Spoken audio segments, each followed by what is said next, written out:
As the descendant of a colonist and a Revolutionary War patriot, I stand in awe of the 15 women who voted here 150 years ago. They were way ahead of the curve. The instigator of what unfolded at Grand Mound and Littlerock was the redoubtable Mary Olney Brown, a suffragist from patriot stock. It remained for Mary's equally enterprising sister, Charlotte Emily Olney French, to win over the poll watchers on June 6, 1870. Mary Olney Brown was a force of nature. She wrote letters to the editor to advance equal rights while also defending the rights of women of color. Such was her stature in the National Women's Suffrage Association that Mary was designated as an honorary vice president at the 1879 convention in St. Louis, together with Lucretia Mott, the equal rights icon. The first Olneys in America arrived from England in 1635. They soon ran afoul of the Massachusetts Bay Colony because they were Baptists. They were moved to Providence, and before long Thomas Olney, the patriarch, became active in civic affairs. He was named as one of the 10 assistants to the governor in the Royal Charter of 1663, a document which served as the basis for Rhode Island's government for nearly 2 centuries. Fast forward to the 1850s. The Olney sisters came west from Iowa by wagon, 3,000 miles in 6 months. Mary and her husband, a well-known abolitionist, lost one of their 5 children to illness along the way. So in a manner of speaking, the Olney sisters were Latter-day colonists as well as revolutionaries. By 1870, Mary was living in Olympia, frustrated at having been denied the right to vote despite an eloquent plea to the election judges, emphasizing that territorial law empowered all white American citizens to vote.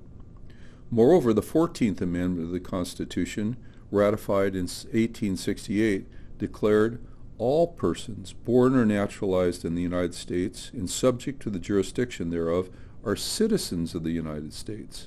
Charlotte, who lived at Grand Mound, was an energetic deputy to her sister. Here's Mary's version of what happened on that fateful day. Being a woman of energy and influence, Charlotte soon had the whole neighborhood interested as she set about organizing a regular campaign for suffrage. Her recruits prepared a mouth-watering picnic dinner at the schoolhouse where the election was to be held. The goal was to get the election officials in good humor, she wrote.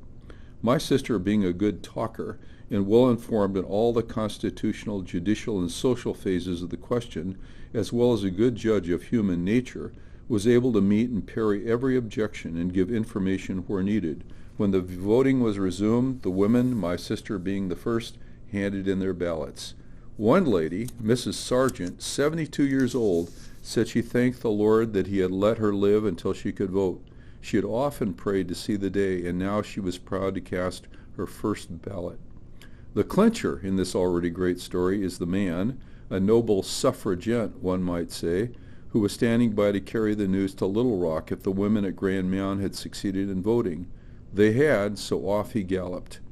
Thrilled at the news, the women here were ushered into the schoolhouse, their choice of tickets furnished them, and all allowed to vote as American citizens. But that good news was tempered by what happened at the territorial capital. While the women of these 2 precincts were enjoying the exercise of their political rights, the women of Olympia were suffering the vexation of disappointment, Mary Brown wrote.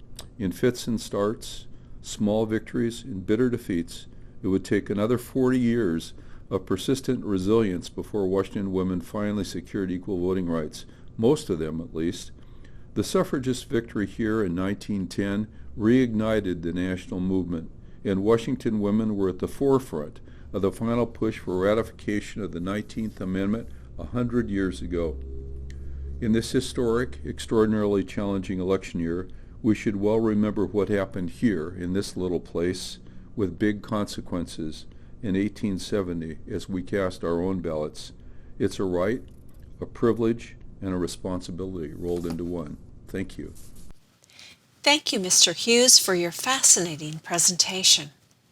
The Sacagawea chapter of the Daughters of the American Revolution are proud to honor Charlotte Emily Olney French and Mary Olney Brown as Women in American History for 2020. This award is part of the American History Committee. The Olney sisters will be featured on our national website. We are so proud of them. What a goodly heritage. One ancestor, Thomas Olney, helped create the Royal Charter in Rhode Island in 1663, which served for nearly 2 centuries. It outlined many freedoms and was described as the greatest instrument of human liberty ever constructed.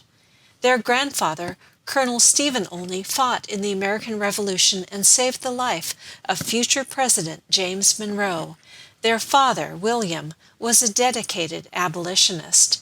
And finally they, after traveling the Oregon Trail, helped pave the way for the 19th Amendment, which has enabled women to claim their right to vote throughout the United States of America. Thank you.